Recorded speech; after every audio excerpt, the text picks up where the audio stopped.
Christians and others will be put to justice. Now, I've spoken about Halabja, and I'm sure many of you know exactly what happened, but it is always important to repeat and remember what happened. That's a way of honoring the victims. It's a way of remembering what happened and bringing about healing in a small way. But we also have a very short film that I can share with you now from the Kurdistan Memory Program. This film does have disturbing scenes. It's very harrowing to watch, but I think it's important that we see what happened. So we will now watch a short film by the Kurdistan Memory Program, after which we will speak to a survivor from Halabja.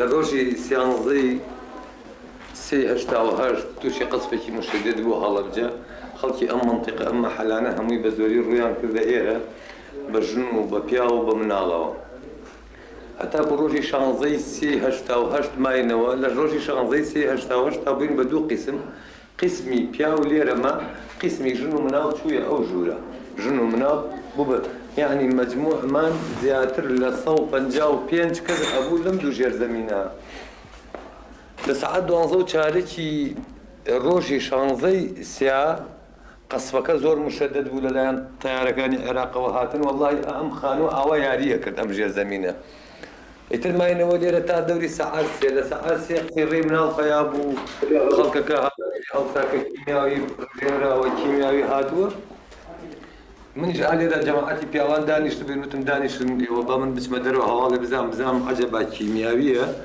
يابوني باروت وشتي قصفك لا تشونن بو دروا حوالي برسيوتيان والله هي كيميائية حتى هات مو بو إيرا يعني بلم بسر جنازة هاتم قالوا درقايو حتى هاتم شو ما أوجوده بسر جنازة هاتم يتر لجن تياكو تبو لمنال تياكو تبو لبياو تياكو تبو لبير تياكو تبو لو سري شو هكذا أم قادر ماني آليرا أم قادر ما خزانكي خوم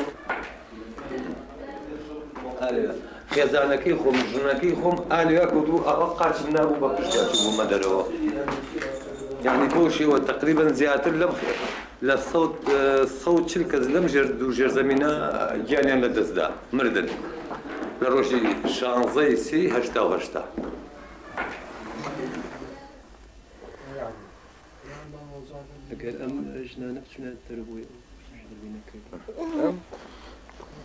Her mother and two brothers were killed during the attack, and she will be taken to hospital in Iran.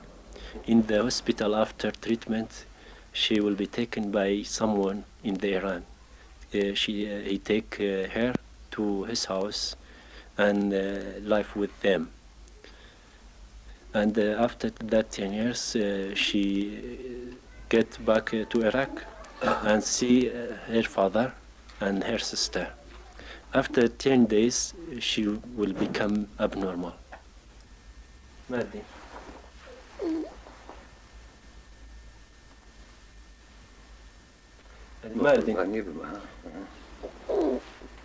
مردين خان أزانتي بس دو دقيقة أرمتي ما بدو قصة لقلقي وخذ إسفادي هي إسفادي ليكي بقي لا مش زيادة إسفادي ليكي لا نجي هي نزمان كنسا أول شريوة اللي هاتوا مشكلة مردين خان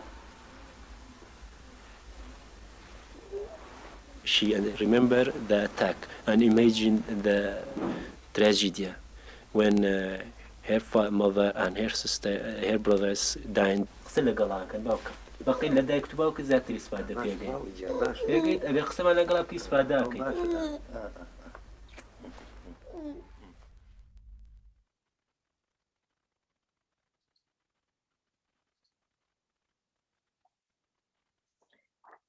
Thanks to the Kurdistan Memory Program for sharing with us that film. I think it really brings home to all of us what happened on that day and the terrible trauma suffered by the survivors. It's now my honor to present to you Sheila Khan. Sheila Fatah was a child when the Halabja genocide took place, killing her father, neighbors, and friends. With this background, it's not surprising that Sheila Khan is passionate about human rights and refugee relief. She and two of her siblings immigrated to the United States in 2000, and she now lives in Illinois with her husband and two children. Sheila Khan has kindly agreed to share with us her eyewitness account of what took place in Halabja 33 years ago. Bakhair be Sheila Khan, a very warm welcome to you. Thank you very Please much, go Ma'am ahead. Khan. Thank you very much. Before I start, I would like to thank everyone for the opportunity to be here and share my story. So on March 14th, 1988, the Iraqi forces came to our house in Halabja and threatened to burn our house with us inside it. Because my father was secretly working with the opposition Peshmerga, which were Kurdish freedom fighters, we then went to my father's friend's house. That night, we heard the loud, horrifying noises of bombs and airplanes falling in the sky. Then, on the morning of March 16th, my father told us that the Iraqi forces are busy with their war with Iran and that we should go back home. I'll never forget the terrifying loud noise those airplanes made in the day when my sister and I were in the house yard. They really seemed and sound very, very close to us. All of us ran to our neighbor's basement, which was often used as a shelter. We found many of our other neighbors there because it was a big basement. It was mostly women and children, so my dad stayed home. The bombing noises didn't last long. My father came and said, since it got quiet, he was going to check on his friends and their families. And that we should stay in the basement and wait for him. My older sister was begging him not to go, but he insisted that he had to. He left and then he came right back to tell her to take care of us in case he doesn't come back. And that was the last time we ever saw him. Around 6 p.m., someone was yelling that it was a chemical attack. Almost everyone left the basement to flee town, but we were still waiting for my dad. Sorry. And it was getting late. We left to look for my dad, and we met a lady we knew with two other people. They told us that dead bodies were all over the ground just down the street, and they wouldn't let us go. So we all went back to the basement. I woke up in the morning to find out my older sister and my brother left earlier to my dad's friend's house to check if he was there. When they came back, they were almost blind. They saw dead bodies everywhere. They couldn't see anymore, so they had to come back. We all left in the morning to nearby farm. It had a cabin. So the ground was covered with some kind of powder, and I was playing with it, but everyone yelled at me to stop. On the farm, we met a family we knew, which was a relief. One of the worst memories I have from that farm was seeing a crying man pushing a cart with 6 dead bodies on it.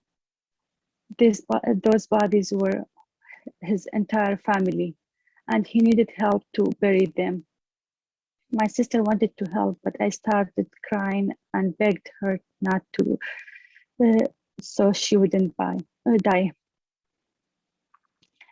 We went back with that family to their house and stayed for more than 30 days. During that time, people started coming back from Iran. So, someone brought my dad's ID, and someone else said that my dad was in Iran, and another person thought he was dead. We still had hope until an old friend of my father came and told my sister that he's dead. And he'll take us to his brother, to Iran, where his brother's family was.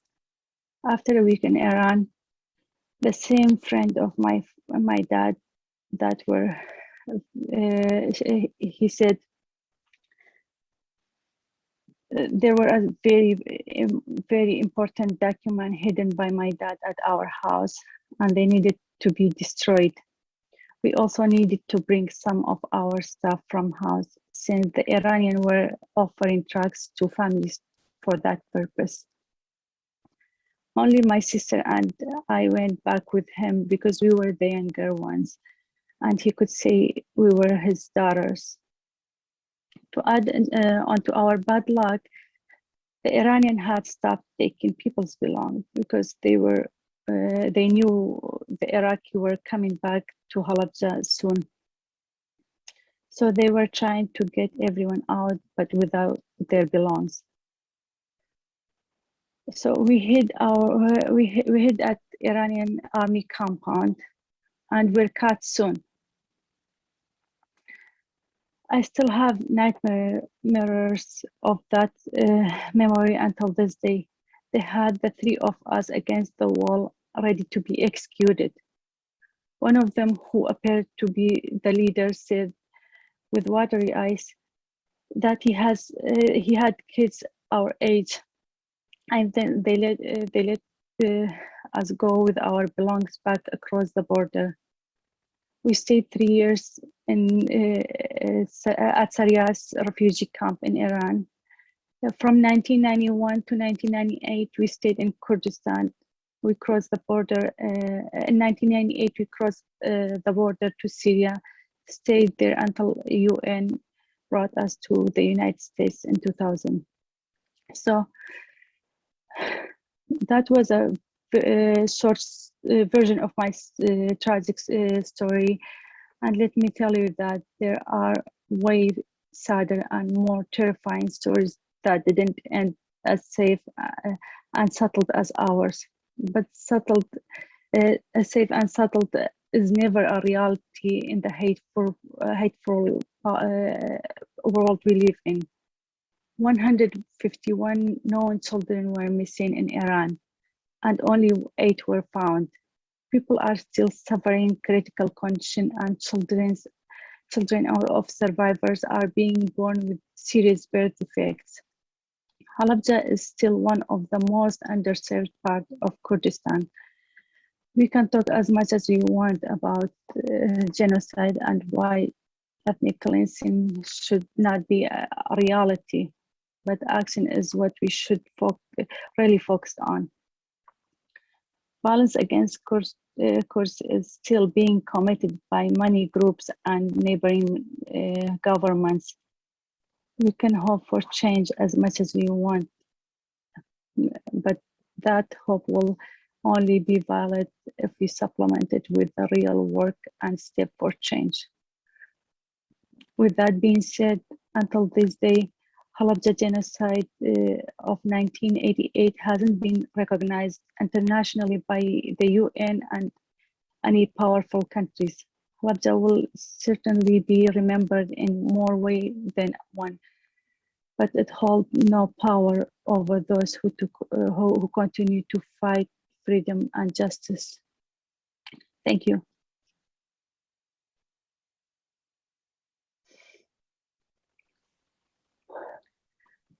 Thank you, Sheila Khan. Zozor Spasses Dekain. I can imagine how painful it is for you to recount and relive those horrible, nightmarish experiences. and you have our condolences. And we appreciate your very powerful words about what needs to be done to help Halabja today and to help the survivors and the victims' families. Thank you again for joining us. I can understand how heartrending it is. I want to, if I may, just add that a few days ago, I heard your brother, Kak Alan, also speaking about his experience, and he said something very powerful. He said, our pain is not a source of weakness, it's a source of strength. And that's, as I said, very powerful, and I can see that in you as well. I know it's taken a great deal of courage to say what you did today. Thank you very much. I'm sorry, it was very emotional. So, not at all. You have every right. You have every right. Thank you very much, Sheila Khan. We appreciate you joining us. thank you. And now I would like to introduce our next speaker. We were due to have Congressman Chris Stewart, who is the co-chair of the Kurdish American Congressional Caucus. But unfortunately, there's been a technical problem. I believe he's on an aeroplane that may have been delayed or diverted due to snowstorms. So we will have to do without Congressman Stewart unless he's able to join us later on. But I'm honored to introduce another guest speaker, Ambassador Peter Galbraith. Peter is an author, academic, commentator, politician, policy advisor, and former United States diplomat. In the 1980s, Peter Galbraith uncovered the beginnings of the Anfal campaign, and in 1988 documented the use of chemical weapons. And we will hear more about this from Peter. I don't want to steal his thunder. Many of you in Kurdistan who are watching will know Peter. He has been coming to Kurdistan, as I said, since 1988, but I think even in the past few days, you were over there. So welcome, Peter. Thank you so much for joining us. We really appreciate it. And I will hand over to you to address your remarks for the next, let's say, 8 to 10 minutes. Over to you, Peter. Thank you very much, Bayan. And I'm delighted to be included in this commemoration of Halabja. I'm also delighted that the Iraqi ambassador is joining us because this is it's a very important event to commemorate, and that, of course, is quite a sign of the change that has occurred in Iraq. That an Iraqi ambassador is participating in this event. I was listening both to what Sheila Khan was saying and what the film Mahmoud was talking about, because in 1991, I went to Halabja. This was just after the uprising. And what people often don't know, but I know Sheila Khan knows, is that the city, after it was gassed, the Iraqi army came in and destroyed the city. So the buildings were collapsed like pancakes. And I went into that very same basement, and you could still see at that time the clothes and so it seemed to me the stench of death. And they took me to the graveyard, and there was a big mound of dirt, and one of the Peshmerga stuck his hand in the mound of dirt and pulled out 2 skulls. They were small. They were the skulls of children. So these events, even though the mists of time at 33 years later, remain in my head. But I think what's important to understand about Halabja is what Sheila Khan is saying, which is that it was not a unique event. It was part of a campaign that began in the really in 1987. I stumbled across the beginning of it when I was working for the Senate Foreign Relations Committee, and for peculiar reasons got permission to go to Kurdistan. And as we entered Kurdistan, we saw something very strange, which is that the houses, the villages and towns that existed on the map didn't exist in reality. And we could see why. They were being systematically destroyed. You see bulldozers on one side of the road and rubble on the other. and eventually see that the Kurds were being relocated to what Saddam called victory villages, but in fact were concentration camps. The chemical weapons attacks began in '87, and they continued after Halabja. The last set of attacks took place on August 25th to 28th in Duhok Governorate, a place that is on the border of Syria and Turkey, and therefore far from Iran. And it took place 5 days after the Iran-Iraq war took place. It was on 49 separate villages.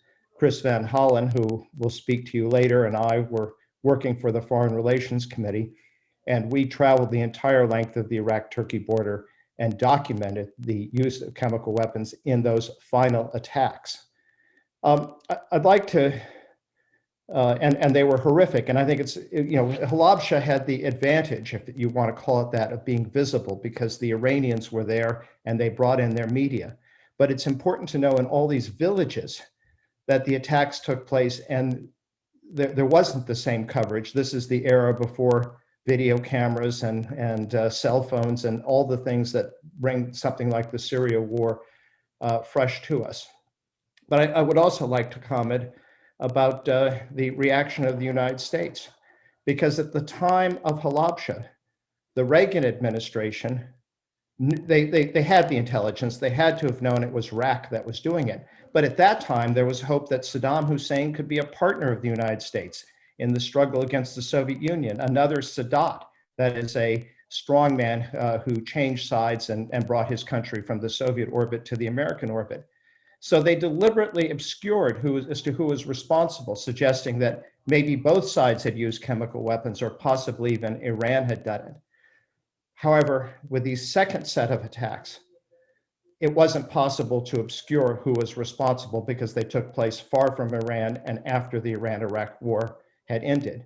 And so I was home in Vermont when they took place. It was over the Labor Day holidays that the first reports came out. I went to Washington. I talked to the chairman of the committee, Claiborne Pell, a liberal Democrat from Rhode Island. He said, "What do you think we should do?" I said, let's introduce a sanctions bill.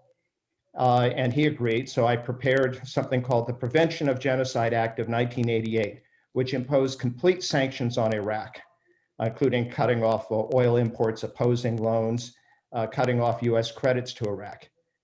He said, we talked to Senator Helms, very conservative Republican, who was the ranking member. He immediately signed on, as did Senator Kennedy, Senator Gore, and Senator Byrd, who was the majority leader. And we got the bill through the US Senate unanimously in one day, the Prevention of Genocide Act of 1988. So when people say that parliaments have recognized this in 2000 something, no, the US Senate recognized it at the time it was occurring. And didn't just have a resolution, it was actually something that had teeth in it, severe teeth. Of course, it ran afoul of the special interests who were doing business with Iraq and was opposed by the Reagan administration, who agreed that Iraq had used chemical weapons, but said it was premature even to cut off the $700 million in aid the United States was giving to Iraq. Ironically, the same people who were making that argument in '88, in 2003 said the fact that Saddam had used gas in '88 was a justification for the US invasion of Iraq. Following the Senate passage of the bill, I said to Senator Pell, I think we should document it. Maybe some people feel we should have documented it before the passage, but it seemed to be a matter of urgency. And so then I asked Chris Van Hollen if he would join me. We again went the entire length of the Iraq-Turkey border. It was very interesting. We were looking for physical evidence, but we realized that we couldn't find the physical evidence because if you were hit by nerve gas, you died. But what was striking is there were no conventional injuries among the large population that had fled, about 65,000 people. To some degree, it was, as Chris and I concluded, like Sherlock Holmes's dog that didn't bark. Why were there no conventional injuries? Because the chemical weapons had, in fact, been used. So that, in any event, Halabja was the most visible part of a horrific campaign of genocide, which was recognized as genocide by the United States Senate. I will simply say things have changed, at least with regard to genocide in Iraq, because in 2014, when the Islamic State attacked the Yazidis in Sinjar, that attack took place on a Sunday. Over the next few days, I was lobbying friends in the administration to do something about it. But on the Thursday, President Obama, in fact, announced a military intervention. And there's no doubt that that intervention saved the Yazidi community, of course, along with what the Peshmerga did and what the Syrian Kurds did collectively. And so perhaps we did learn some lesson from Halabja, because in that case, instead of denying that who was responsible for the attack, instead of saying other issues are more important than the genocide that was taking place, the United States responded. This is a day to remember. What we always say about genocide is never again. And I think that is a vow that we have to keep. And the way we keep the vow is by remembering what happened, and certainly the extraordinary testimony that Sheila Khan provided of her own experience, as well as in the move of the Kurdistan Memory Project. So thank you very much. Thank you very much, Ambassador Galbraith. Thank you for setting the record straight. It's very important. If you don't mind, Ambassador, would you stick around for the questions that we have towards the end of the program? If I could ask you just to hang on. I'd be delighted to, of course. Thank you. Thank you. So now we will move on to actually a pre-recorded message from Senator Chris Van Hollen, who Ambassador Peter Galbraith just mentioned. Senator Van Hollen couldn't be with us today live because of voting and other business in the US Senate. So he kindly sent us this recorded message. Senator Van Hollen has been serving as the junior senator from the state of Maryland since 2017. From 2003 to 17, he served in the House of Representatives as the congressman from Maryland's 8th district. Senator Van Hollen was born in Karachi, Pakistan, where his father worked as a foreign service officer. He worked as an attorney prior to his political career, and today he is a member of the Senate Foreign Relations Committee, the Appropriations, Budget, and Banking, Housing, and Urban Affairs Committees. We're honored to have this message, pre-recorded message now from Senator Van Hollen. Hi, I'm Chris Van Hollen, and I'm proud to represent the great state of Maryland in the United States Senate. And I'm honored to join the Kurdistan Regional Government of Iraq as we solemnly remember the 33rd anniversary of the Halabja massacre. 33 years ago, Iraqi planes dropped chemical munitions on the city of Halabja, at the time home to about 80,000 Kurds. Saddam Hussein's forces used mustard gas and nerve gas on both the city as well as the roads leading out of town. More than 5,000 people were killed, another 10,000 injured. 33 years later, the survivors of this attack are still suffering from the effects of that horrendous onslaught. This massacre was just one of the many atrocities the Saddam Hussein regime committed against the Kurdish people during the Anfal campaign. This included mass summary executions and the disappearances of tens of thousands of civilians, sometimes even entire villages wiped out. These attacks resulted in the deaths and disappearances of about 180,000 Iraqi Kurds, and is now known as one of the worst mass atrocities of the modern era. At the time, I was a staff member on the Senate Foreign Relations Committee and traveled to the region 6 months after the massacre at Halabja. I observed firsthand the effects of that terrible campaign of genocide against the Kurds. And with my colleague Peter Galbraith, I interviewed Kurdish survivors of other chemical attacks that followed. we had the sad but important task of documenting chemical attacks on 49 Kurdish villages. It was a heartbreaking experience that haunts me to this day and animates much of the work I do in the United States Senate. We must never forget the crime against the inhabitants of Halabja and other Kurdish towns and villages. And I want to applaud the Kurdistan Regional Government of Iraq for facilitating today's event to ensure that we never forget what happened. But today compels us not only to remember the past, but also to reflect on our present and rededicate ourselves to the mission of helping those in need, to countering violent extremism wherever it rears its ugly head, and stopping these monstrous acts. The Syrian regime, ISIS, and other terrorist groups in Iraq and Syria continue to commit crimes against those living in the region and must be stopped. In the Senate, I'm proud to have sponsored the Elie Wiesel Genocide and Atrocities Prevention Act, which seeks to improve the American government's capacity to prevent and respond to genocide and other mass atrocities in the future. In my role on the Senate Appropriations Committee, I pressed for funding to provide humanitarian assistance to those who've suffered from the Islamic State, including the Yazidis and other minority groups. And 33 years after being a young staff member on the Senate Foreign Relations Committee, I'm proud to return to that committee as a United States Senator, a role I intend to use to help promote freedom, human rights, and democracy in the region and around the world.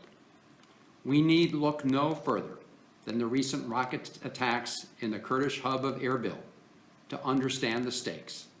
Cycles of violence and instability demand that the United States stay engaged in a responsible way. President Biden has made clear his mission to rededicate the United States to the cause of international leadership, and I'm glad to advance that effort in the United States Senate. I also look forward to continuing the conversation with you on how best we can move forward together. Thank you again to the Kurdistan Regional Government of Iraq for inviting me to speak with you today, and I look forward to seeing you in person when we beat this pandemic. Take care.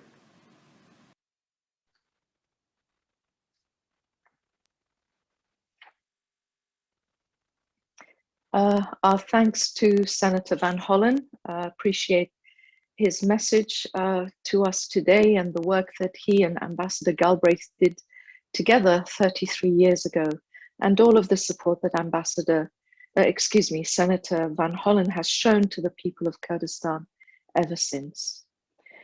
Now we will move to the second part of our commemoration today.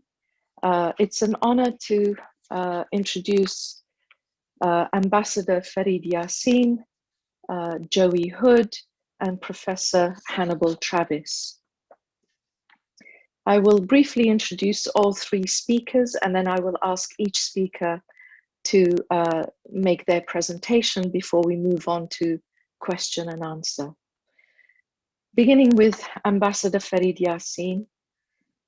Ambassador Yassin is Iraq's ambassador to the United States, a posting he assumed in November 2016. He joined Iraq's Ministry of Foreign Affairs in July 2004 and has previously served as the head of the ministry's Department of Policy Planning, as diplomatic advisor to the then Vice President Adel Abdel Mehdi, and prior to his posting in Washington as ambassador to France. It's a great honor to have you with us, Ambassador Yassin. Thank you. Our next speaker after Ambassador Yassin is Mr. Joey Hood. Joey Hood is the Acting Assistant Secretary of State for Near Eastern Affairs at the US Department of State. Mr. Hood has spent much of his career working in the Middle East, and particularly on the Arabian Peninsula.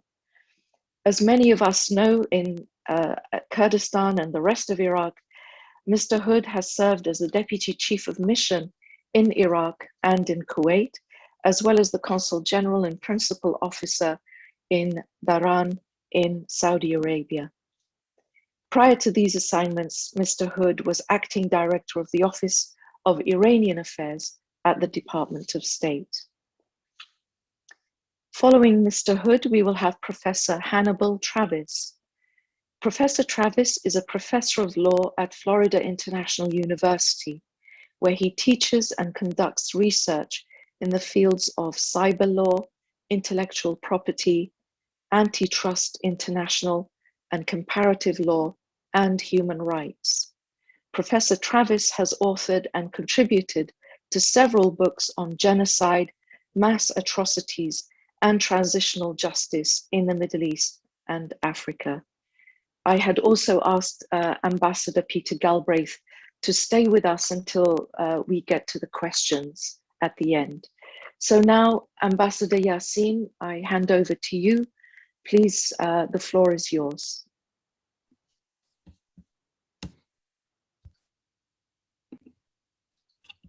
I am unmuted. Can you hear me? Yes, we can, Ambassador. Well, so we're commemorating a really sad occasion, an occasion that we must commemorate. And I want to thank you, Bayan Khanum, and your team for organizing this event and for inviting me. This morning, Prime Minister Mustafa al-Kadhimi received a number of representatives in Parliament from Halabja to commemorate this 33rd anniversary of the chemical bombing. He had visited Halabja before and was really marked by it. And as a parenthesis, as you know, he also was involved in an Iraqi memory project that commemorates in order not to forget all the crimes of Saddam. So I myself have not visited Halabja, but I was fortunate to be in the United States when the attacks happened. And unlike most people in Iraq, I saw the images on Nightline with Forrest Sawyer and Ted Koppel commenting on them. Now, images can haunt. Who can forget the picture of, what's his name, Alan Kurdi, that young baby child whose body ended like flotsam on a beach. That child became, to me at least, the symbol of the refugee crisis some 5 years ago, and summarized the despair of so many thousands risking their lives for a better future, or maybe just a chance to keep on living. And I'm still haunted by the image of a dead parent and child. I think his name was Omar Khawar, who protectively but uselessly tried to save his child. In 2014, Iraq's foreign minister offered a statue depicting the scene to the offices of the OCPW, the UN agency dealing with chemical weapons.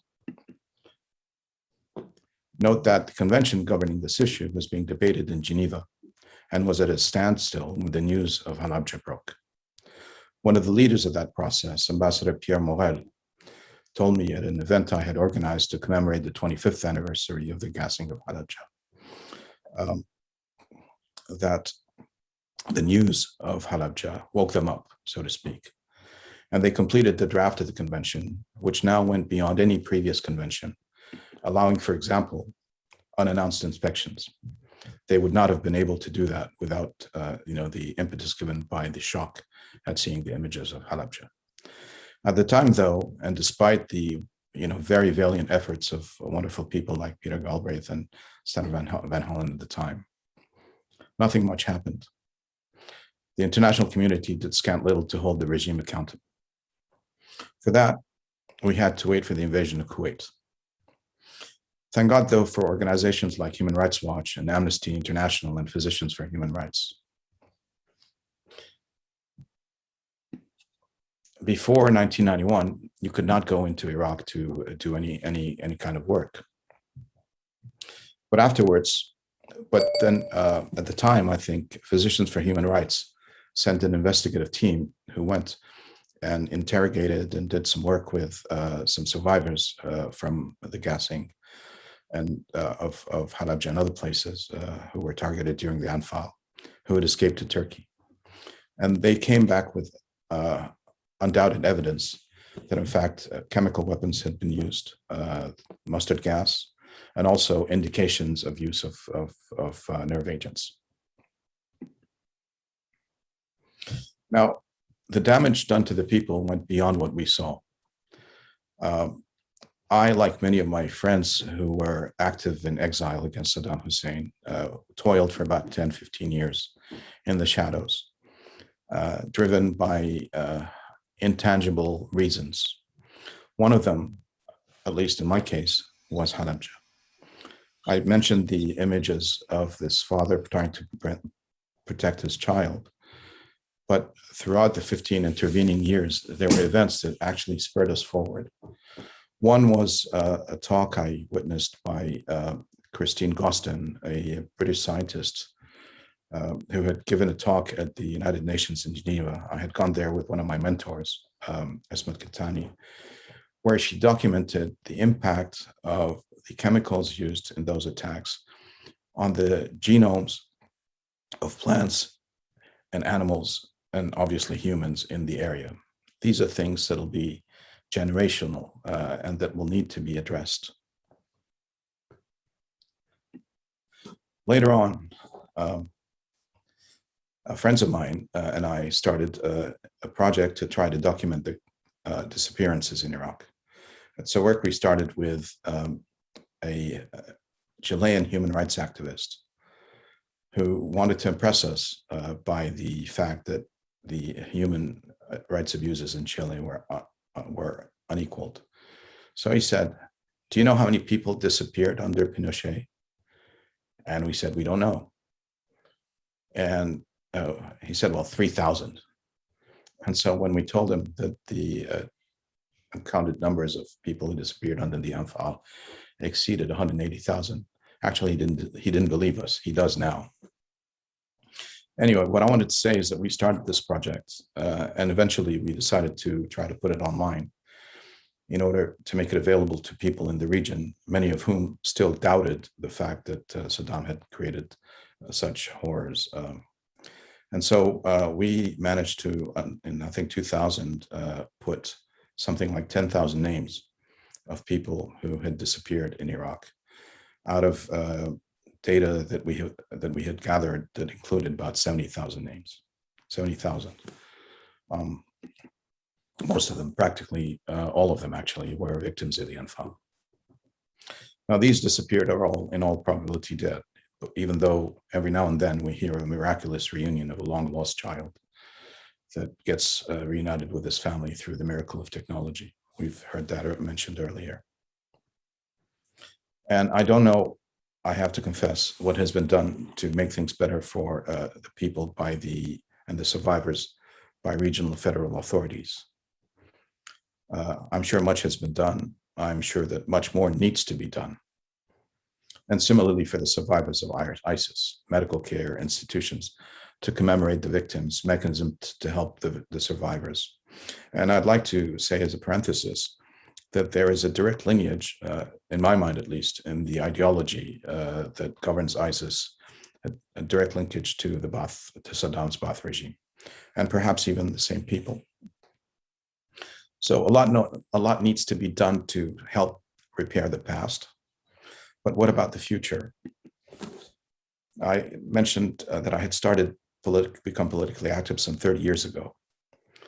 I met with Laith Kubba and Kanan Makia and Hoshyar Zibari, who later became my friend and boss, and continued to work with them to promote respect for human rights in Iraq. As I mentioned, subliminally at least, Halabja was one of the reasons spurring me and my friends forward. Laith Kubba was one of those who had managed to obtain the films of Halabja in 1988. And in London, he helped send them over to and advertise them amongst many of his journalist friends. He told me then that the greatest resistance they faced was from people in the employ of governments then friendly to the regime, governments that quickly switched sides when Saddam became a direct threat to them. Laith introduced me at the time to Joost Hilterman, who was an alumnus of Human Rights Watch, who wrote the definitive study on the use of chemical weapons by Saddam's regime. Here it is. It's a book I highly recommend. And it's a book I often give to legislators so that they can be inspired and informed by it. This book is in fact a definitive study on the use of chemical weapons by Saddam's regime, in which the role of Western and other countries and companies in the development of these weapons is discussed. Now, looking to the future and to avoid the recurrence of another Halabja, what we need is a more moral attitude by international actors. The example of the OCPW is telling. So one way to achieve that is to remind people of the tragedies that happened when such standards were overlooked. This is why holding events such as this one is important, and why I, from the bottom of my heart, would like to thank you, Bayan Khanum, and commend you and your team for organizing this. Thank you. Thank you so much, Ambassador Yassin, and it's an honor to have you with us. I know that you campaign for human rights, as you mentioned, for all of Iraq, including the people of Halabja and Kurdistan. And you have joined us every year since you've been in Washington, and since I've been in Washington. You've joined us every year in our commemoration of Halabja. Thank you very much. And you raised so many important points. May I we'll get to just the questions. add one point, Bayan Khanum? So one of the things that I forgot to mention is that in 1988, when Physicians for Human Rights investigated this, they sent a brilliant young Harvard medical doctor, Howard Hu, to investigate. He's the one who led the team who met with the survivors. And to commemorate the 25th anniversary, I actually invited him to give a talk in Paris on what he had discovered. And he has a very compelling he gave a presentation based on a very compelling PowerPoint presentation that I have. Any of you who are interested in it, I'd be very happy to make it available to you. Thank you. Thank you very much. We're definitely interested. Thank you, Ambassador. I'd now like to turn to Mr. Joey Hood from the US State Department, Acting Assistant Secretary. Joey, thank you so much. I know you're extremely busy. I also know you have a hard stop at 12:30 our time. So please, the floor is yours. And thank you again for joining us. It's a great pleasure to have you with us. Thank you. Good morning and good afternoon to those who are watching from the region. I'd like to thank you, Bayan, and the Kurdistan Regional Government Representation Office for inviting me to join you and my distinguished co-panelists to commemorate this terrible massacre. It's to you, Sheila, and your brother, Alan, and to all your fellow survivors, and to the memory of more than 5,000 victims of Saddam's treachery on this day in March that I principally direct myself today. The United States government extends its heartfelt condolences to you, your families, and to all the families who suffered in that atrocity. But we do more than that. We do more than cherish their memories. The horrors of that day are burned into the very core of America's policy toward the Middle East. I was asked to reflect on lessons we've learned from Halabja, and I'll share a few that I've gathered with you. I think that the lessons of Halabja drive our commitment to seeing justice and accountability for the crimes of Saddam's fellow Ba'athist in Syria, Bashar al-Assad. As I remember and recall this week, the 10th anniversary of the uprising there, he used the same sarin gas on his own people in 2017. Halabja also reminds us of the importance of calling out human rights abuses in the Middle East and throughout the world, including here in the United States. And even when it's done by our adversaries, and not just when it's done by our adversaries, by the way. In far too much of the region, activists and journalists are still being beaten, imprisoned, and sometimes they're killed for exercising their right to express their opinion. And a man or woman who dies simply for speaking their mind has everything in common with a person who was gassed by their own government for simply being a Kurd, for instance. The two are equally dead, and their governments are equally culpable for their murders. So President Biden promised that America would put human rights at the core of America's foreign policy again, not by the example of our power, but by the power of our example. So we're elevating human rights issues across our foreign policy, and we'll defend the right of activists, political dissidents, and journalists around the world to speak their minds freely without fear of reprisal and violence. It's that lesson of Halabja that underlies President Biden's commitment to ensuring that Iran doesn't acquire a nuclear weapon. He said that if Iran resumes strict compliance with the JCPOA, the United States would do the same, as the start of follow-on discussions for a longer and stronger agreement. And while we consider the future of nuclear talks with Iran, we're going to continue to call out Iran's human rights abuses. We'll maintain and impose sanctions on Iranian entities supporting terrorist activity or perpetrating human rights abuses inside or outside Iran. As I reflect, I must also acknowledge the progress accomplished through the courage, the sacrifice, and the bravery of the people of the Kurdistan region, and so many others throughout Iraq. Pope Francis just celebrated a mass in front of 10,000 faithful at the Francois Hariri Stadium in Erbil, as everyone is fully aware of. And I really have to applaud the Kurdistan regional government and all the people of Iraq, and especially the Iraqi Kurdistan region, for opening their hearts and their doors to not only Pope Francis, but the religious and ethnic minorities from across Iraq and Syria who were displaced by ISIS genocide. The Pope's visit reaffirmed the Iraqi Kurdistan region as a land of peaceful coexistence, and not just religious tolerance, but religious acceptance. The papal visit also opened a new book, or rather reopened a very old one, for Iraq as a place where those who are vulnerable or are in the minority are not gassed or enslaved or murdered, but are welcomed, respected, and protected, and given equal access to opportunity. So as we pause to look back, it's my sincere hope that we can look forward at the same time. Look forward as the US government continues to underscore our commitment to standing alongside Kurds, Arabs, Sunni, Shia, and all Iraqis. Looking forward as we work together to create a brighter tomorrow for our children and our grandchildren, and I hope fervently that my children and grandchildren can one day visit all the amazing historical places in Iraq and remember places not just of great suffering, but of great accomplishments and achievements as well. And I look forward to seeing a society there that's governed by rule of law and respect for human rights for everyone. Thank you very much for having me today. Thank you so much, Joey, for your kind words.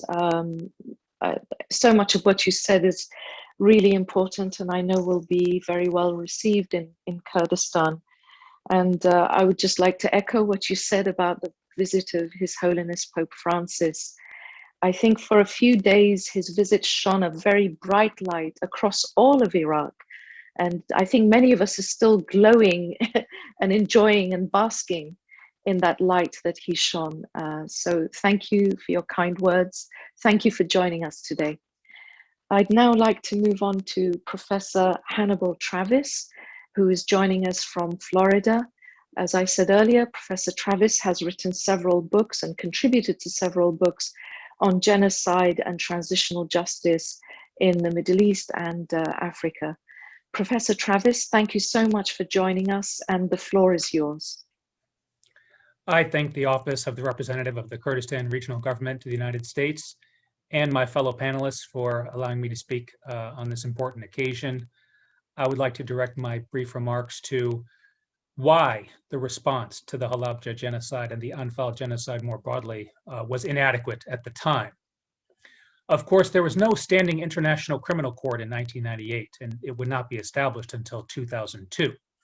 And it still is not effective as to much of the world, most of the world's population, in fact. So the task of preventing and punishing genocide at that time fell to the United Nations Security Council and to a lesser extent to the Human Rights Commission and to individual governments and alliances. But there were ambiguities in the years leading up to 1998 and even in 1991 and even now as to the application of the Convention on the Prevention and Punishment of the Crime of Genocide of 1948. In the week after the gassing of civilians at Halabja and executions in the area, the Iranian government condemned what had happened as a genocide. Subsequent President Talabani also made such a statement. But it took until 1991 for several other governments to make a similar statement. The German foreign minister and the Turkish president in April 1991 condemned what was happening to the Kurds in Iraq as a genocide due to the forced displacement of hundreds of thousands and the elevated mortality that they faced in the mountains and in the passes towards the Turkish border and Iran. And Human Rights Watch had noted that even in late 1998, the United States had not spoken out clearly against the forced relocation of up to 500,000 Kurds and Assyrians of North Iraq in the course of the war with Iran and the battle against the Kurdish insurgency. Why might that have been? Well, there was a debate for many decades in international law and within the United Nations about what the Genocide Convention means.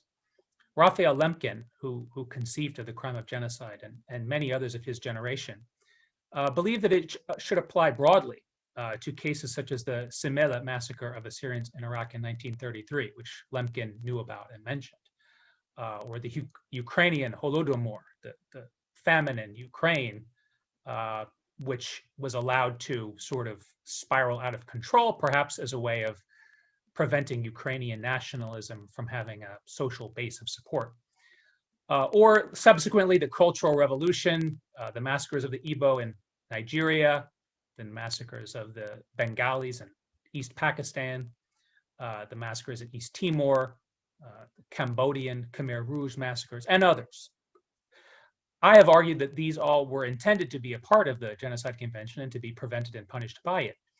But there has been a debate between those who argue for a stricter view of genocidal intent, which leads to the phrase being used oftentimes of active genocide.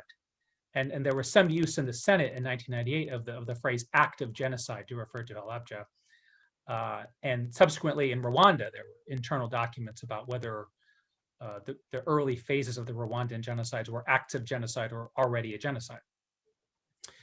And perhaps for that reason, and due to realpolitik and alliances in the Security Council and in the world, Iraq was not formally condemned or quote unquote warned for having committed the Anfal campaign or the Halabja massacre, even though the State of Israel had been warned 5 times by the Security Council between 1947 and I suppose 2017 for doing various things, had been formally warned. Other countries had been censured and called upon, urgently called to do this or that by the Security Council. Iraq was not. There have been internal and external calls to the United States and to the government of Iraq to join the Rome Statute on the International Criminal Court, which does now exist, and to bring about the universal repression of the crime of genocide, which was the intention of some of the drafters of the convention. And this took on more importance with the massacre in 2007 of up to 500 Yazidis in Qahtaniya, northern Iraq, as well as about 3 years later, the massacre of 58 Chaldeans in Our Lady of Salvation Church in Baghdad, and the massacre of thousands and the abduction of thousands of Yazidis from Kocho and surrounding areas in Sinjar, as well as the targeting of numerous Shia Arab processions and students, including the 1,700 students in June 2014 who were massacred, the cleansing of 70,000 Kurds from Mosul even prior to 2014. And there have been calls for the ICC, even if Iraq and the United States do not cooperate, to charge the thousands of Islamic State fighters that came from countries that have already signed or ratified the Rome Statute and whose nationals those members, those foreign fighters are. For example, Tunisia and Jordan have been mentioned, and several European Union countries, Britain, France, and others. And of course, there are thousands of more members of the Islamic State from Turkey, Saudi Arabia, and other non-members of the International Criminal Court. And the ICC prosecutor noted in a press release in 2015 that there are social media postings from these foreign members of ISIS and Al-Qaeda who documented their crimes. And for example, the destruction of cultural property in Nimrud, other places, the Mosul Museum, affecting the cultural heritage of all mankind. The ICC noted that there had been mass executions, sexual slavery, rape, torture, mutilation, forced recruitment of children, and the persecution of ethnic and religious minorities, not to mention the wanton destruction of cultural property. And there were echoes in this statement of the way that the Iraqi government had conscripted Kurdish youth in the years leading up to the Halabja massacre and sent them to southern Iraq and sent the Shia Arabs to northern Iraq via a draft, and then had embroiled them into sometimes the destruction of other innocent Iraqi communities. And other speakers on this panel have noted the trend, I believe the ambassador noted the trend of ultra-nationalism and jihadism merging via Islamic State of Iraq and Al-Qaeda to form ISIS and the crimes against the Yazidis in 2014. So one lesson I draw from the inadequate response to Halabja and Kocho is the problem of interpretation. I've focused a lot of my effort on properly interpreting the Genocide Convention, bringing about the unity of international law with universal repression and the simultaneous enforcement of important conventions and crimes, exhausting every non-military option to protect civilian populations before resorting to military options, and refraining from interventions or other measures that can do more harm than good against civilians, such as overbroad sanctions or the collapse of state authority that can lead to irresponsible forces taking power, as happened, for example, in Mosul and Sinjar, Nineveh province in general. I will leave it there, and thank you very much for your attention. Thank you very much, Professor Travis. That was very interesting lesson in history, what happened at the time, and the kind of discussions over the ICC, which, as you said, didn't exist until 1998, but even today there are questions over how relevant it really is to most of the world. Thank you very much for your contribution.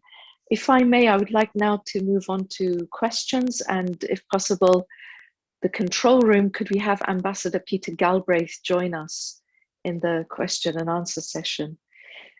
So we have a question from our audience that's joined us via Zoom. It is from Daniel Pulse at PASS or PASS in American English. I understand that many martyrs and victims have not been properly identified due to a lack of resources, leaving open wounds for family and loved ones. What can be done to help move towards healing, to move forward in healing ways? I don't know if anybody wants to take that, how to identify those who were ill, who died or who were lost, especially the lost children of Halabja.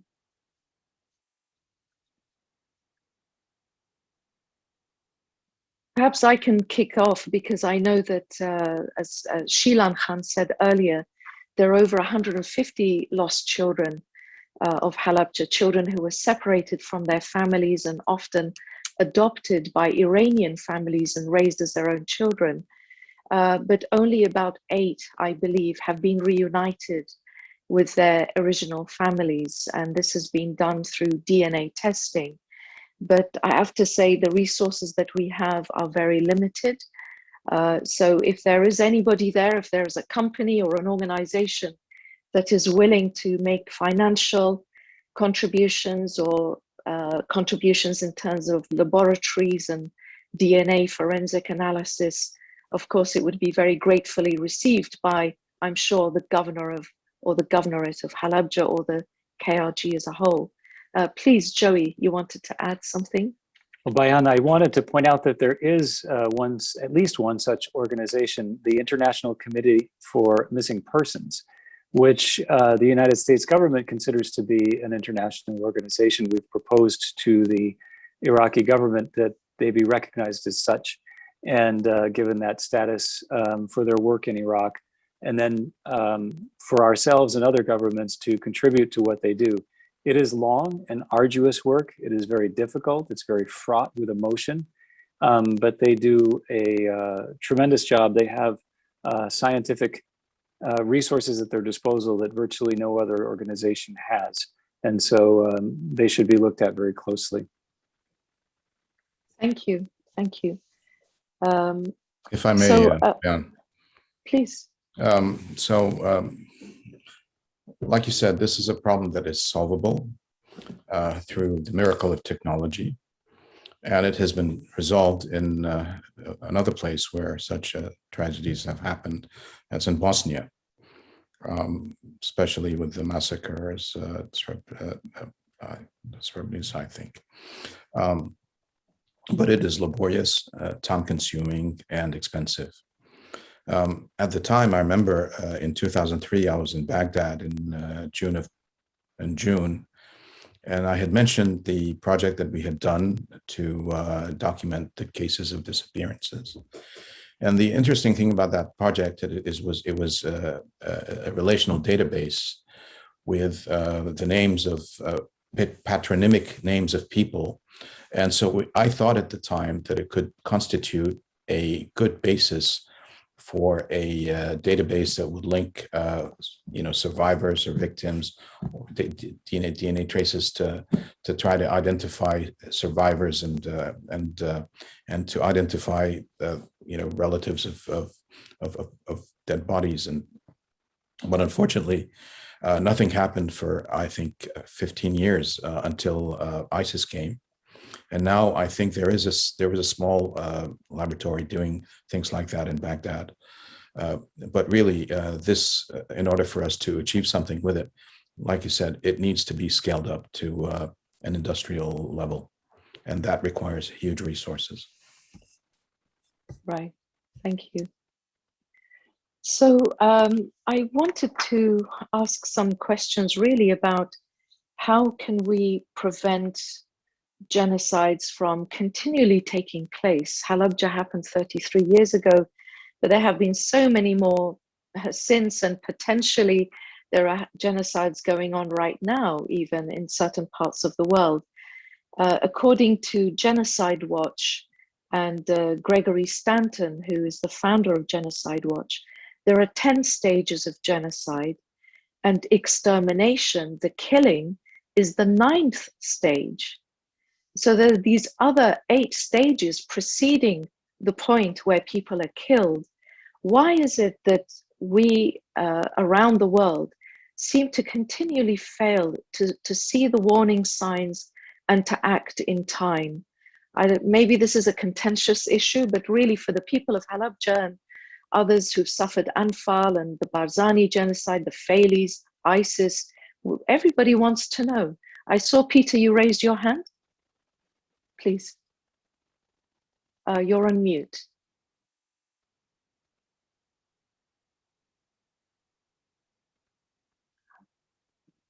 I don't know if the control room can put Peter on unmute. Yes. Thank you. Okay. I appreciate this question. I've given it a lot of thought. Of course, I was ambassador to Croatia through the entire Bosnia War, and for that matter, the Croatia War. So I saw a lot of this firsthand there, even after Halabja. And Samantha Power, who was ambassador to the United Nations and will be the administrator for the Agency for International Development, has written a very good book on why the United States, and I suppose more generally the world, doesn't respond to genocide. The first point about genocide is the Genocide Convention is not something that is supposed to come into play after the genocide has taken place. Then it's too late. And so it defines genocide as a crime of intent. It is the intent to destroy a group in whole or in part. And the time to intervene is not after the genocide is done, That was the World War II, if you will. But as it's underway, or even as it's beginning, which I think was true of the intervention in 2014 to save the Yazidis. The second point I would make is it doesn't always require military action or even large action. In 1988, Saddam used chemical weapons, as I described, from the 25th to the 28th of August against Kurdish villages in Duhok Governorate.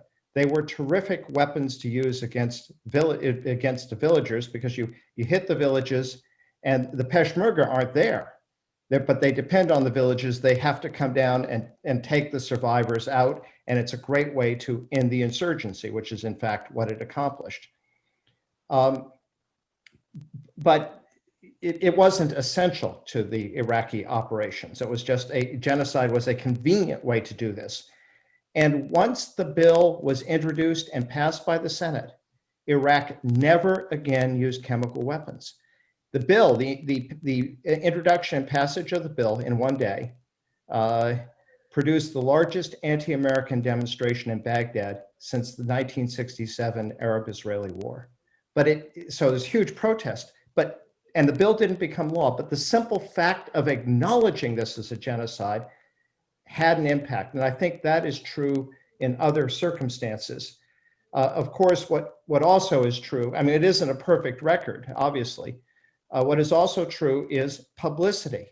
Halabja was special because the Iranians allowed people in. But what we now have, really even beginning shortly after Halabja, was widespread video cameras and now cell phone, YouTube. So we can go in.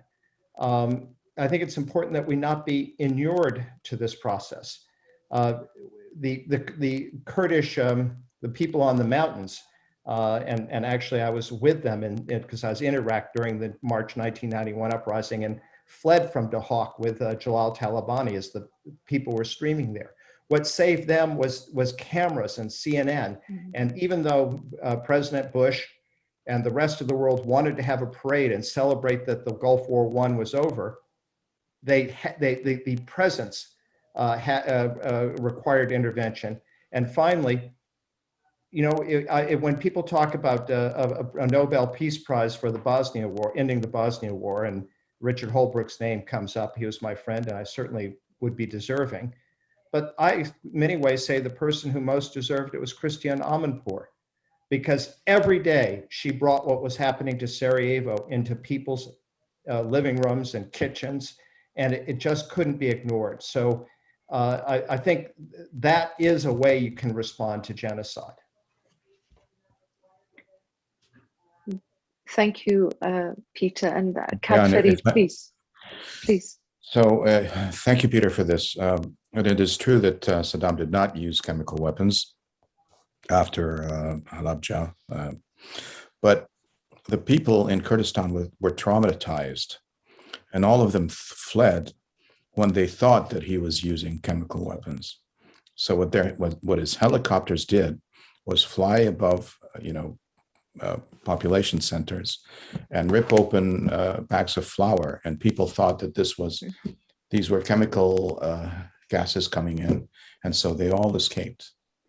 And I remember at the time, my first political action was a visit to the State Department on April 3rd, 1991, where we were met with Joey Hood's predecessor, John Kelly, who at the time we actually were trying to argue that the United States and the coalition should get rid of Saddam, and that we were fearful of a scenario that would unfold like what happened in Cambodia.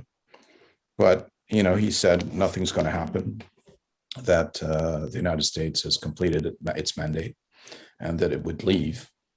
And we left and we were completely despondent. And then thanks to, the elements that Peter pointed out to, in other words, the presence of the press, pressure became too large. I think the popularity of President Bush dropped by 20 points, and he expedited James Baker to go and look at the region. And there, the unfortunate thing is that Turkey in the United States State Department is classified as a European country. So the ambassador wasn't very much aware of what was happening in Iraq. And thankfully, the French ambassador there, Elie, who's one of the greatest journalists of the 20th century, actually explained things to him. And when they got there, I think on his return, James Baker decided that something needed to be done. And that's what led to the no-fly zone and the protection of that people enjoyed in Kurdistan from 1991 onwards. If I could just add something to this story, because in what actually happened, Talabani had invited me to join him in Iraqi Kurdistan. So I crossed from Syria on the 30th of March and was in Dahak, and the Iraqis were shelling the city, and we ended up fleeing on the morning of the 31st. But I sent a message to Ambassador Abramowitz, who was one of our most distinguished career ambassadors, who was the ambassador to Turkey, that tens of thousands of people were fleeing to the Turkish border. And I know because I was part of them. And he then sent diplomats down to the border.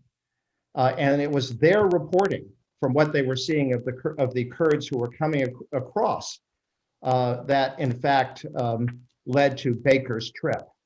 So there was a direct connection there. And I'm sure the French ambassador contributed, but for sure, Mort Abramowitz responded immediately to the report of what was happening. And I might add, just to correct the record, Saddam continued to use chemical weapons after Halabja. The last use was in Dahak Governorate, August 25th to the 28th of August 1988. And it stopped, I would say it stopped in significant part because the Senate passed the Prevention of Genocide Act. Thank you both very much. I know that Joey has a hard stop coming up, so I'd like to just address the next question to you, Joey, if I may. And it's kind of bringing us up to today, what's happening now. As you know, Joey, on February 15th, there was a rocket attack on Erbil airport, where there's some coalition forces, including American forces stationed. But rockets also hit residential areas, and 2 people were killed and several were injured. For the people of Kurdistan, our partnership with the United States is really critical. What assurance can you give to the people of Kurdistan that they're not going to be abandoned? You know the history, and therefore this is a question that I'm sure has come to you many times. So I feel obliged to ask you again in this setting. Well, Bayan, thank you to the viewer who posed that question, because it gives me a chance to say that it is the US government's intention to stand alongside all Iraqis, and in particular, those who are of minority groups within the country, to make sure that their rights are protected. As Ambassador Galbraith says, this may take different forms at different times. And so it may be a military response, it may be a diplomatic response, it may be congressional, it may be other forms.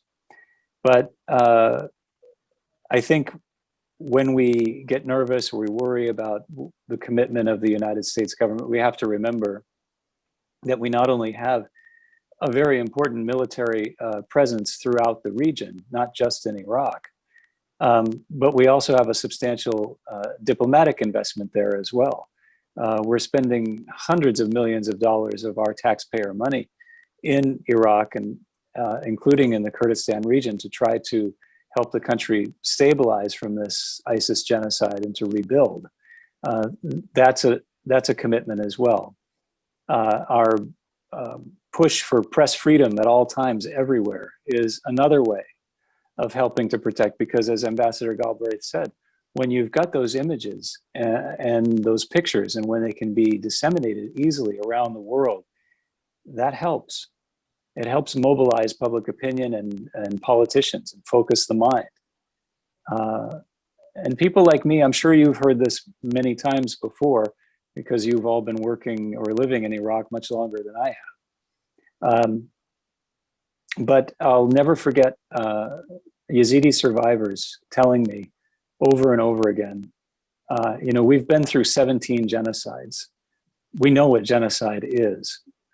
What was different about this one was that someone actually came and tried to save us. And so we believe in two things here in this world. One is God, and the other is the United States government. And I just hope and pray that we always live up to that belief in us. Thank you very much, Joey. I appreciate that answer. And as I said, I understand that you need to leave at a certain point. So let me thank you now and wish you well. And thank you again for taking part today.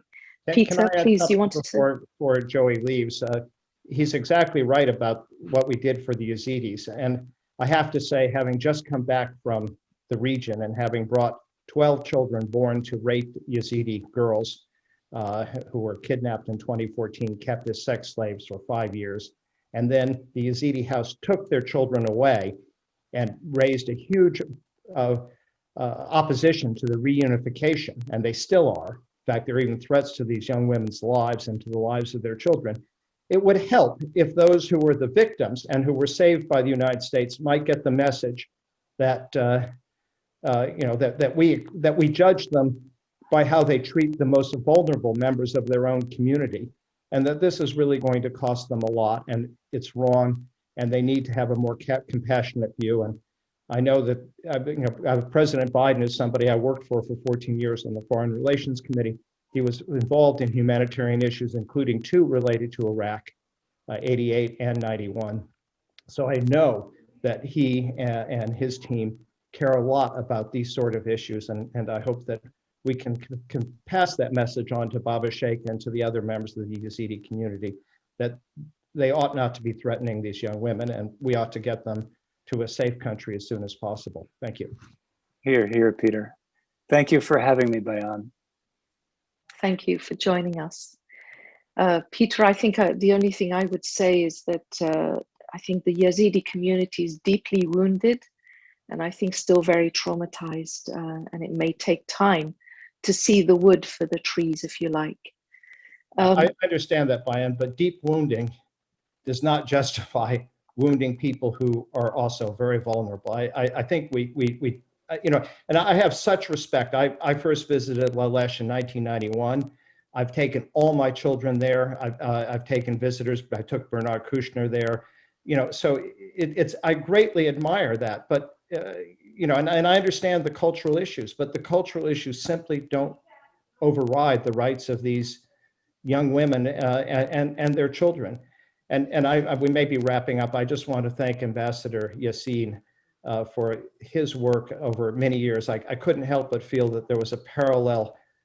We were doing these things at the same time, and such a decent and humanitarian approach. And of course, Bayan, you too. But we've known each other for years, and what you and your family has stood for. Thank you. Thank you so much. If you wouldn't mind hanging on for another couple of minutes, I would like to ask one more question. And perhaps I'll ask Professor Travis to begin the dialogue. I really want to talk about responsibility to protect. The principle has been established that if a government or a state is incapable or unwilling to intervene to prevent mass atrocities, there is a right now to intervene. How realistic do you think responsibility to protect is? Has it been actually implemented anywhere in your work in law? Is it really taken seriously? There are many ways to implement the responsibility to protect peacefully by law. The right to life under the Convention on Civil and Political Rights and the Universal Declaration on Human Rights carries with it a right to truth in case of disappearance or state atrocity. And the property right and the right to health are related to the reconstruction of these destroyed villages and civic and economic institutions, which is a problem not simply in Iraq, but in Turkey and Iran and Syria. destruction of thousands and thousands of towns and villages. So in Europe or in South America, you could take your state to court and seek compensation in such cases. Now, there are many exceptions and problems, but this is a principle that we need to recognize, I would argue, in every country, that there should be an independent court outside of your country where you can take your deprivation of your right to life, deprivation of your property, in an extreme case where you've exhausted your internal appeals and you are being discriminatorily treated, or you had no remedy, as was mentioned in northern Iraq prior to 1991 or 1992. There was a very weak or non-existent internal judicial remedy.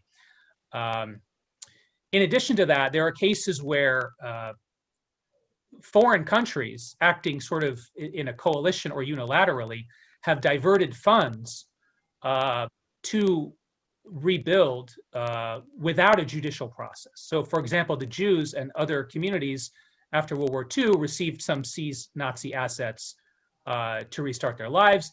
The Federal Republic of Germany was forced to come to the table with reparations to the State of Israel before that the former country could join the European coal and steel community. And there are many other examples of such reparations, so I would mention that too. Thank you. Thank you very much for that. So Ambassador Yassin, Ambassador Galbraith, and Professor Travis, if you have any final comments that you would like to share with us, otherwise we will wrap up. Well, thank you all very much. I would like to thank all three of you who are still with us for joining us today. You have really enriched the dialogue on Halabja and the understanding of what happened at the time, the legal aspect of what happened, the different types of human rights campaigning that was going on in parallel, as we heard by Ambassador Yassin and Ambassador Galbraith, the effort in the US Senate, which you're right, Ambassador Galbraith, we need to recognize and make more of.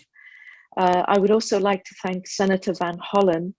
And most of all, I would like to thank Sheila Khan, who joined us. I know it cost you a lot personally and emotionally to speak to us today. We appreciate that very much. Our heart goes out to you and your family, and to everybody from Halabja and everybody who has been the victim of genocide.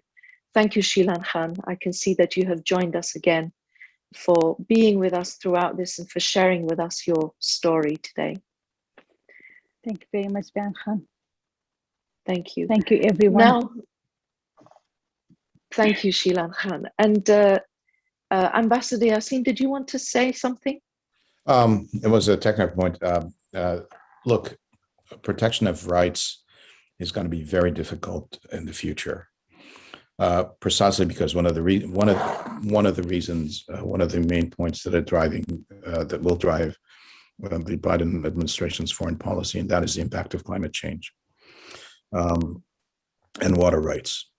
I mean, if Turkey starts damming rivers upstream, aren't they impinging on the rights of people downstream?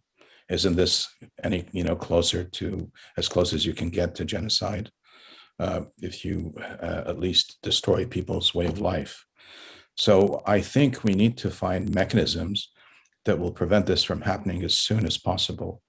And I think the only way to do that is to find some way of developing a network that will raise the issue so that people get aware of what's happening when we reach stage 1 or stage 2 or the 10-stage, the 10-stage mechanism or system that you sort of mentioned.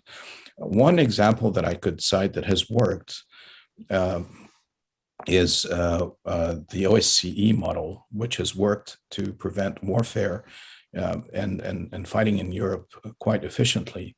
But this will need to set up mechanisms that go beyond the state and to incorporate and to bring on board also civil society, individuals in some sort of organized way where the information will trickle upwards so that we can take proper action on it. And now it is possible because precisely we have the tools that, Peter Galbraith alluded to, cameras, cell phones, things like that. Again, I want to thank you for having brought in such a fantastic panel. God bless you for what you're doing. Thanks. Thank you so much, Kak Farid. We appreciate your comments, and you're absolutely right to raise the issues that are very topical today in Iraq and the impact of the actions of some of our neighbors. Once again, I'd like to thank all of our speakers. We appreciate your time. Sheila Khan, we greatly appreciate your contribution. I would also like to thank Kurdistan 24 Television for broadcasting this live in Kurdistan. Thank you for your sponsorship of this event. I would like to thank my team, the KRG representation in Washington. We're a very small team, so this was a very big effort for us. And I would like to thank also my colleagues in the control room who are managing this today. I would like to close with a short film, again, by the Kurdistan Memory Program. And this film is, of course, very wounding and tragic, but also a happy story because it's about a young man who was lost as a baby in Halabja and is trying to be reunited with his family. It's a very tragic story, but I hope it's also an uplifting end to our convening today. Thank you all, and let's watch the clip.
گنگ بوم نمزانی چی بکەم ئەو ئایلێ ڕاستەقینێ منەکێن لەکوێن بۆچی منیان وێڵ کرد ئەنە چەند ساڵ نەرم پرسیارگەنمە بوو.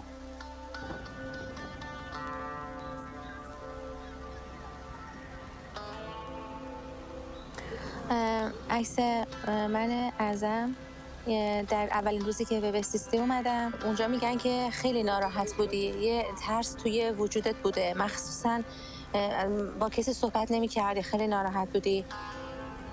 این هم دوران سوم دبیرستان بود که خیلی این دوران به فکر میکردم که دوست داشتم که پدر مادر واقعیم در کنارم بودن. و در 7 سالگی هستش که خواهرم بهاره و ویدا که واقعا هیچ وقت احساس نکردم که از همدیگه و از خونه همدیگه نیستیم، در کنار هم خیلی خوب و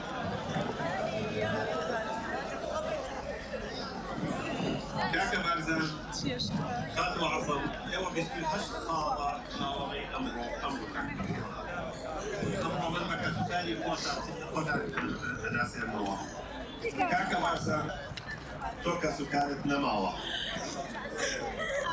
كنت علي نصانا والديكو بلام تو بلايبو وشيبو بلايداي وشيداي نماوة كتوناي أصلي آدم توفيق حمعانية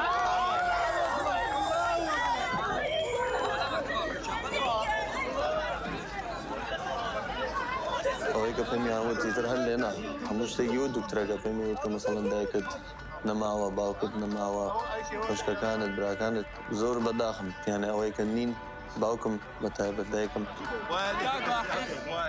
كاك برزانة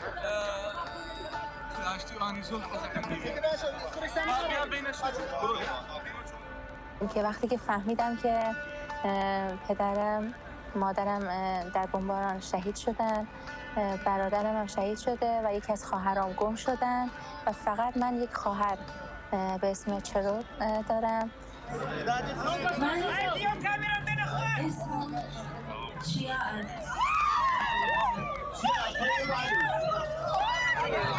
وقتی که چرور رو دیدم، یعنی وقتی که دیدمش جای همه رو برام پر کرده.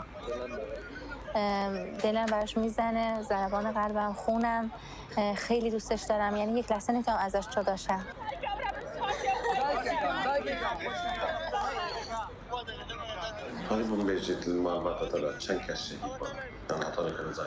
ئەو جۆرەکە کەس و کارەکەم پێمیان وتوە ئێمە 6 منداڵ بووین یانە بە خۆمەوە 6 منداڵ دوو برایەکترم و سە خوشکم دایکم باوکم شەهید بوون بەڵام ئێستاش هەر پێمیان وتووە کە هێشتا مەزاریان ئەوان هەر مەزاریان نییە یانێ هەر نازانین کە لەکوێن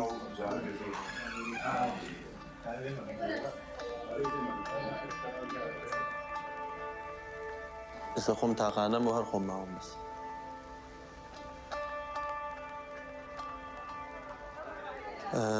باوکم تۆفیق حەمالی یانێ گەورە پیاوێک بووگە لێرە ئەوەی کە باسییان کردووە بووم یانێ باوک من کەسێک بووە کە مردمی شارە حەڵەبجە خۆیان پێکەرەیان بۆی دروست کردووە لە خزمەتی مردمی حەڵەبجە و لە خزمەتی کورد بابووگە زۆر پێم خۆشەوەی کە بتوانم بمێنمەوە و پا بمە جێگە پای ئەو یانێ شۆنی ئەو بگرم خانەوادەم یانێ کەسێک کەم نەبوون تۆ زۆر کەس ئەیان ناسن و من بۆ من زۆر شانازی ئەوەی کە منداڵی ئەوان و این همه خانواده که چشم انتظار هستن و من در 16/3 دیدم که وقتی که منو نگاه میکردن از صمیم قلب گریه میکردن، اون حالت بیتابی بیقراریشون رو من میدیدم. فقط ازشون میخوام که این خانواده ها دلشون گرم بشه و بچه ها خیلی زود به خانواده هاشون برگردن انشالله.